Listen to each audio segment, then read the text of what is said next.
Flávio e a gente fala diretamente do Terminal Vitória Regia, em Sorocaba, para mostrar para vocês como é o funcionamento de um BRT, esse tipo de modal que revoluciona a mobilidade urbana nas cidades onde ele é implantado. Não é isso mesmo, Flávio? Exatamente, Newton. E nada como nós vemos na prática como que esse tipo de modal pode beneficiar uma cidade. Maravilha. Então vamos lá? Vamos lá.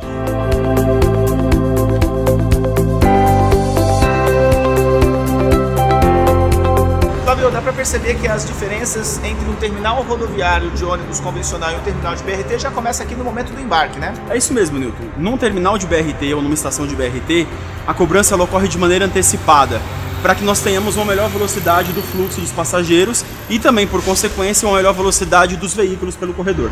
E esses equipamentos aqui se assemelham muito com aqueles equipamentos que a gente vê em metrô, em terminais de metrô e de trem, né? Você está correto. Esse equipamento é o Slim High Flow. O Slim High Flow é uma catraca que suporta um alto fluxo de passageiros. Cada equipamento desse suporta por dia aproximadamente 5.000 acessos. É o equipamento recomendável para uma aplicação de BRT. 5.000 pessoas passando em cada equipamento. Exato.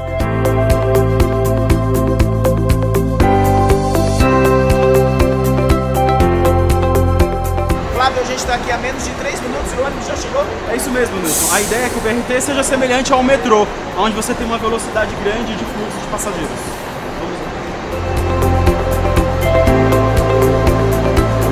Flávio, você estava me explicando que os ônibus que circulam no BRT, eles possuem algumas adaptações, né? É isso mesmo, Nilson.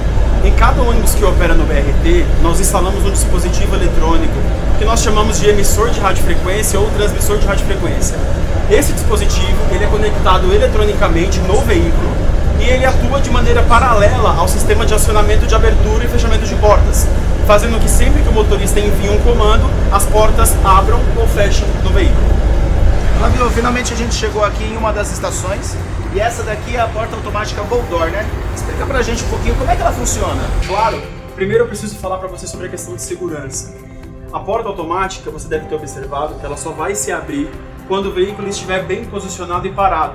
Isso o motorista vai identificar através do semáforo. Nesse momento ele faz o acionamento das portas, enviando um sinal de radiofrequência para a estação. Na estação, em cada parada, há um receptor de radiofrequência. É esse dispositivo que recebe o comando e que possibilita que as portas se abram. Entendi. E se acontecer, por exemplo, não tem o risco da porta fechar sobre a mão do usuário, por exemplo? Não, Newton. Por quê? As folhas móveis da porta, elas correm pelo lado externo da estação. E o espaço que existe entre as folhas móveis e as folhas fixas é muito pequeno. Tá. E se ela fechar no momento que o usuário estiver passando? Não há problema. A porta tem um sistema inteligente de proteção, que nós chamamos de um sistema de anti-esmagamento.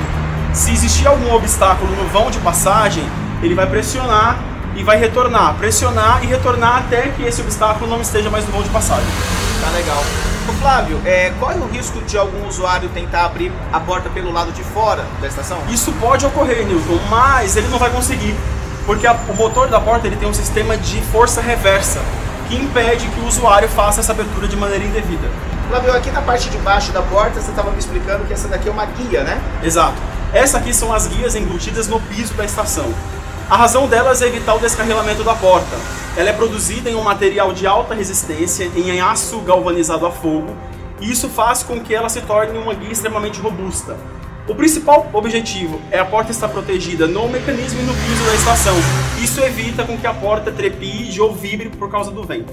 Tá, e na parte de cima é onde fica o mecanismo da Boldor. Exatamente. Na parte de cima nós temos o mecanismo da porta e há uma tampa que protege esse mecanismo, onde somente pessoas autorizadas podem ter acesso ao mecanismo da porta.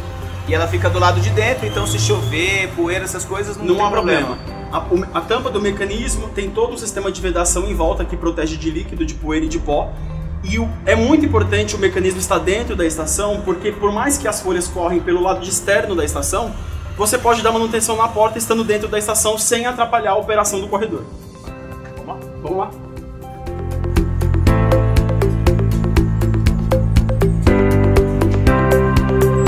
Eu reparei que esse bloqueio é diferente daquele que a gente viu lá no terminal, né? Exatamente, Newton. Diferente de um terminal, nas estações de BRT, normalmente você não tem um segurança homem monitorando essa estação. Então nós fornecemos um outro equipamento que é o Voltander. O Voltander é uma porta anti-evasão que ele protege de evasões na estação de maneira indevida.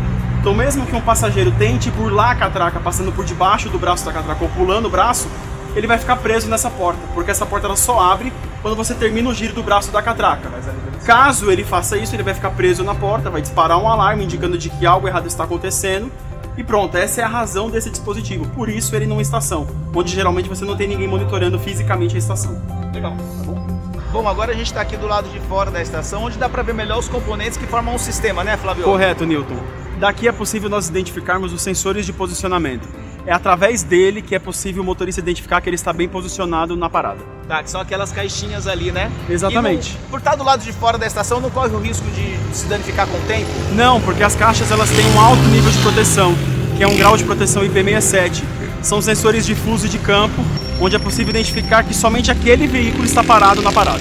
Tá, e aí o ônibus chega e para justamente onde está o semáforo ali, né? Exatamente, ele para nessa parada e através do retrovisor ele consegue ver que o sinal está alterando, indicando que ele pode partir ou que ele pode ficar parado. Legal, Flávio, muito obrigado pelas explicações. Lembrando que a Volpac possui soluções não só para BRT, mas como para outros tipos de modais, como trem e metrô. E se você quiser saber mais sobre esses e outros produtos, é só continuar nos seguindo nas nossas redes sociais ou acessar o nosso site. Nos vemos na próxima, até lá! Até mais!